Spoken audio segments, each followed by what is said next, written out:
Jai Jagat, dear audience.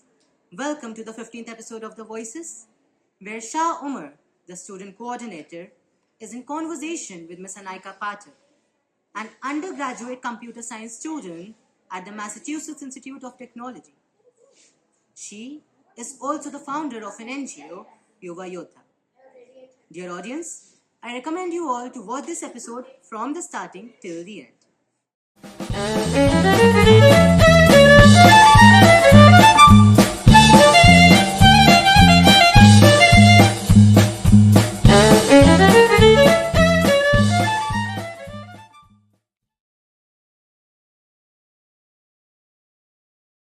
Jai Jagat, Miss Anaika. Hi, Welcome Jagat. to the 15th episode of The Voices, which is titled Dedication to Excellence. Today, we are here to discuss your study abroad journey, the journey of establishing Yuva Yoddha student led NGO, and how you feel coming back to The Voices after 2 years. So, starting with the study abroad journey, obviously, it's a known fact that you are an undergraduate student, a computer science engineering student at the University of Massachusetts Amherst. And while you were in your higher classes, it was the lockdown period. Mhm. So, to begin with, how was it possible that despite having this disadvantage, this lockdown period, you were able to maintain your portfolio? First of all, thank you so much for having me. I'm very glad that I could meet you guys one last time before I left for college, and it's very surreal to be back, and we'll come to that later. But to answer your question, yes, I was at home throughout ninth and most of my 10th and 11th grade because of the lockdown. And while that was a disadvantage in some aspects, I think somewhere it also helped me because it helped me connect with people remotely, which meant that my geographical location did not have any hindrance in terms of who I'm in contact with, who I'm reaching out to for opportunities. Definitely, I was a part of a lot of virtual events, and through Yuva Yoddha also I was constantly in touch with a lot of people from across India and internationally to talk about just STEM, how what my career would look like. I also participated in a few coding camps that were online completely, and they were international, and that's how I got in touch with so many people from across the globe. So while it did have its downsides, the good thing about being virtual was that there was no limit to who I can get in touch with for certain things. So I think that helped me out a lot. And there's one technicality when we talk about study abroad, that is LORs. What are LORs and how much significance do they actually carry in study abroad?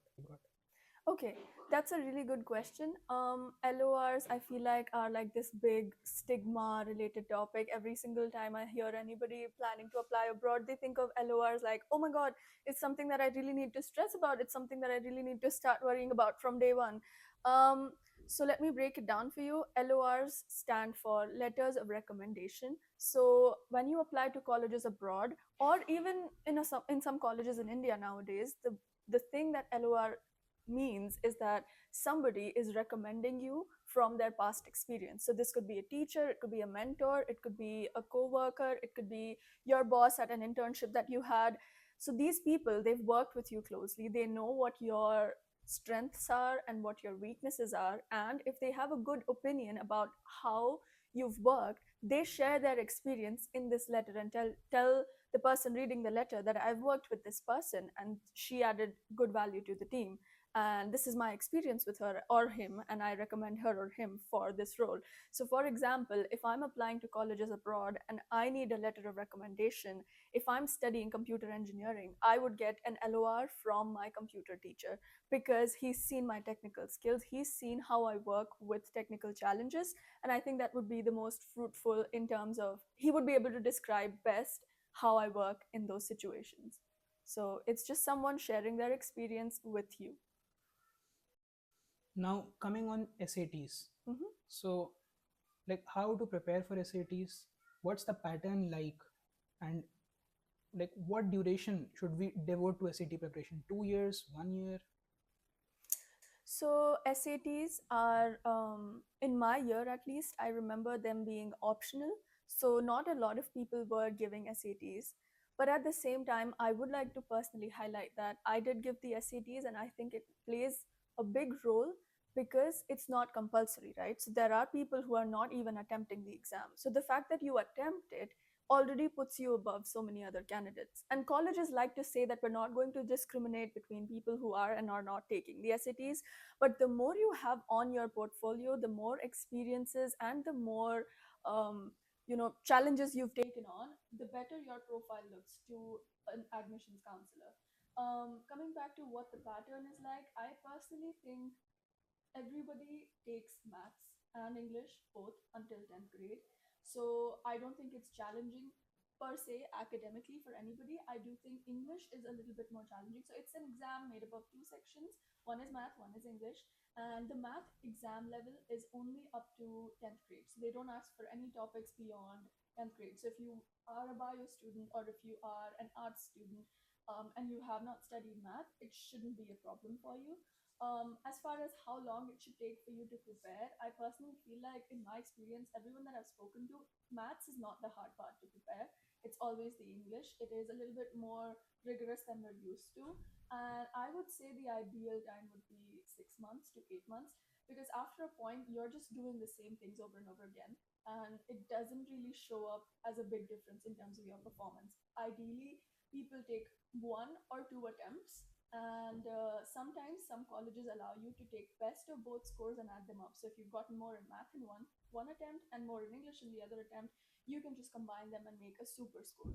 So that's how it works. Depends on colleges, of course, but I don't think you need a 2 year preparation for SATs. They're definitely more to just test how attentive you've been so far. It's all very generic knowledge. So, what according to you is an ideal SAT score and why? I think anything above a 1450 on a 1600 scale would be a good SAT score, because that gives you enough leeway to actually make some mistakes in English, but also show that you've actually prepared hard enough. Also, I feel like as an international student, all the colleges that I targeted had a baseline acceptance of at least 1300 to 1350. And whatever ranges your colleges are accepting for scores, you want to be at least in the middle or the upper half of that. So if your college that you're applying to accepts scores between 1300 to 1400, you want to be in the range of 1350 to 1400. So be in the upper half. So that's kind of like how you should be measuring it. So 1400 or 1450 and above should be a good. Now, there's one setback which people got recently, the H1B visa case. Mhm. So, we would like to hear from you how to tackle this. Is now education abroad going to be more difficult for us? There's definitely a lot of ambiguity around what is going to happen next, and I completely understand this concern coming from an international person's perspective. Um, but as far as I know, the current H1B system is not targeting any students that are going from a student visa to a work visa.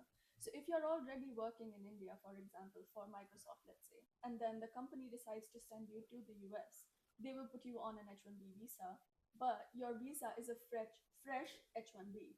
So in that case, you might be at the slight risk of whatever's happening right now.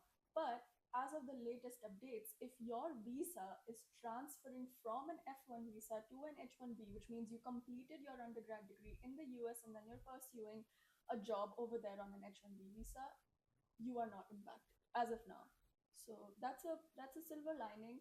I definitely think it's about weighing your pros and cons. Every student is different, everyone's background is different, and a lot more than just, visa is going to play a role in deciding whether or not you should be pursuing education abroad. But I still think that it is a great experience simply because of the environment you get and how much it does for your self growth and self. And people have this phobia that studying in a foreign land is going to bring in racism. So, is that a myth or a fact?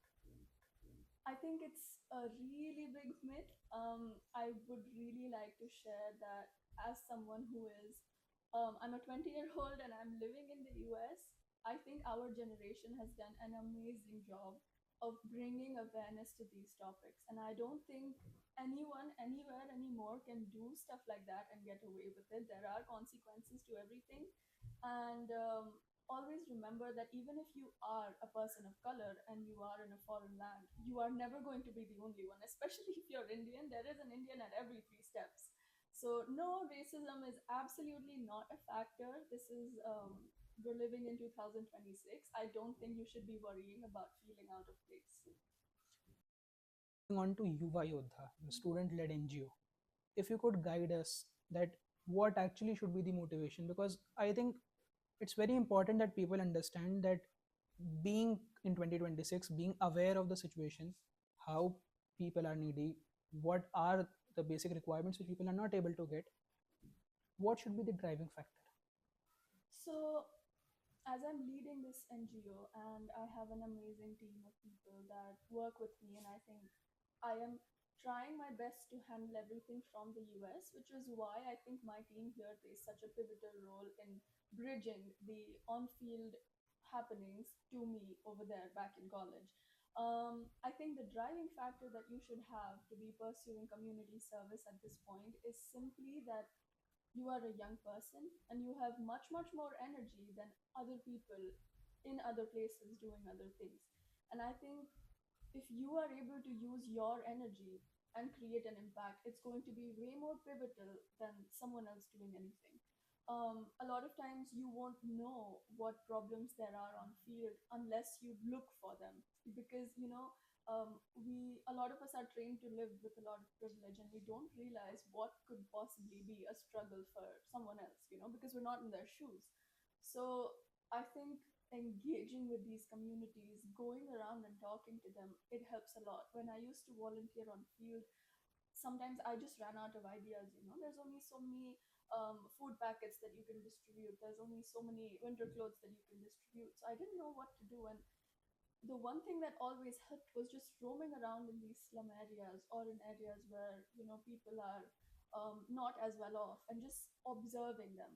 And it kind of grounds you, definitely makes you remember how privileged you are, but it also shows you what you can do, and it just gives you this certain surge of motivation to kind of make an impact. And I think unless it comes from inside, I don't think you should be forcing it. But also, if you try hard enough, I definitely think you will get the motivation on your own to do something about it. Now, let's make it a little special for people who have watched the inaugural podcast. By the way, it's highly advisable that after watching the 15th episode, you people tune in to watch the inaugural podcast as well, because a major portion of that episode was dedicated to Yuva Yoddha. Yeah. Last time, our conversation ended at the Saras campaign. Mm-hmm. So, we could not talk about it because of time constraints. Today, can you please elaborate on the Saras campaign? Yeah, sure. Yeah, sure. I would love to. So, back when I was during lockdown, when I was just staying at home, I figured out that the state bird of Uttar Pradesh is the Saras crane, and it is an endangered species, or it used to be an endangered species. Um, what that meant was the habitat for these birds is wetland. So they live in these wetland areas and they breed in these areas. And over the years, what had happened was that farmers had encroached these wetlands to increase their land area. So they would take over these wetlands and just use them for their own farming, which is not allowed, and it's unreasonable, right? So I found out that this was a very big problem and there was no way that people could fix it, because there was no way for them to actually tell what land had been encroached and what was originally theirs. However, I figured out, and this is the reason why I decided to pursue computer engineering as well. I figured out that there is a tool online called Google Earth Engine that you can use to figure out the land patterns over the years. So you have to code a program and it'll tell you how the land boundaries have changed over the years, what is liquid, what is not, what is land, and it can tell you how the boundaries have changed. So I programmed that and I found that, in a specific village in UP near Ayodhya, there was significant decrease in this wetland area, and there was this one farmer who had been encroaching this wetland. So I went to the authorities and I told them that, this is the data I have and this is what it's looking like, and you should really take action because these birds, they're dying, right? And there are state birds, we should be doing more to protect them, and they're endangered on top of everything else. So the DM was okay. The DM told me, okay, that makes sense, but there's only so much we can do. I mean, we can't just go to every single farmer and tell him or her to just like back off. It's a lot of work. So what can we do instead? So that's when I decided that, okay, why don't my team and I go around every single village that has a wetland in there and call all the villagers, give them some incentive, be like, okay, you're going to get free crane boots or something. Please come to our event.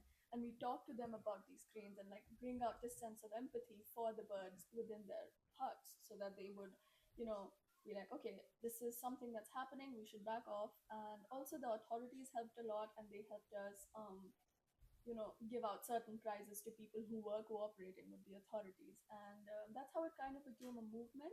And we're still working on a lot of different, areas, helping people understand more and more. But that's how it started. And I think it's a it's an issue that's very close to my heart. Yeah. Now, those of you who follow Yuva Yoddha on social media or are connected to the NGO in any way know that recently Yuva Yoddha had a collaboration with Lucknow Metro Rail Corporation. Mhm. So, ma'am, if you could elaborate on. Yeah. So I every year when I come back from college for 1 month, I try that our team has an all-campus drive. So every single team that we have within Yuva Yoddha is basically one single school. So like one is from CMS Rajajipuram, one is from CMS Kanpur Road, one is from Mount Litera Z School. There's all a bunch of different schools and they have their own teams. So every year I try to bring all of these teams together, foster some sort of inter-branch communication so that everyone can get to know everyone, because after all, at the end of the day, this is a community. And we try to work on something bigger than what the individual campuses are doing, because we have more manpower and we have more concentration, more people are showing up. This year we decided to target the fact that exam season is coming up, boards, pre-boards, all of that, final exams, and students are very, very stressed about it. And not enough people are talking about why you shouldn't be stressing before exams, and how adversely it can impact you if you stress too much. So we decided to take up that topic, and we decided to create awareness about how you should be tackling this time of year. And we collaborated with the Lucknow Metro, and we put up stands in Hazratganj Metro Station, and we had a bunch of self-care activities. We had a station where you could come and get free hugs. We had a station where you could write a note for a stranger. So that was called Take What You Need and Give What You Can. So you could take a note from a stranger if you liked it or if you needed to hear it today, and you could write something for a stranger and put it up there. There was also a stand where you could write a letter to your future self. So then you could talk about whatever you're going through right now and then put it in a letter, seal it up, maybe look at it like 2-3 years down the line and remember like nothing is worth stressing that much. And yeah, we were talking to a lot of people. We were also talking not just to students but also parents, just telling them that there's no, my principal Vinita Kamra, ma'am, always used to say that there's no point making your house a pressure cooker right before exams. Like everything's going to start popping if you do that. Like just let everyone breathe, open the windows, and just understand that it's not the end of the world. And yeah, I wish we had more of that when we were in school, but I definitely think we could do that for people now. So yeah, it was a very successful drive, and I'm very grateful for everyone that showed up. It's an amazing team. I don't know. I'm very happy, of course. How does it feel coming back to Voices after 2 years? It feels absolutely amazing. I remember when I came last time, these people were all babies. They were all going in, like they were all in ninth grade, and they had all these big plans about their future. And now that I'm in college, I keep seeing your posts about collaborating with big, big, big personalities. You've gone such a long way. I'm so proud of the team. Y'all have done such an Thank you amazing so job. much. And I'm so grateful that you decided to open it with me, and then now I'm here for a second episode. So I'm really glad that you invited me, and I'm really happy for you and for the treat team. It's an amazing job. Well done. And again, like last time, we enjoyed this hosting this episode a lot. It was a pleasure having you again. In fact, we have an audience here. People behind this camera, the core committee, they were also fully engrossed while this conversation was happening. Thank you. Thank you, ma'am, for coming, and Thank we you for hope having me. you the best of luck. Thank you. Thank you. I hope you all enjoyed this podcast. If yes, please do share a like and a subscribe. This is Devan Sondi, documentation head, The Voices, signing off.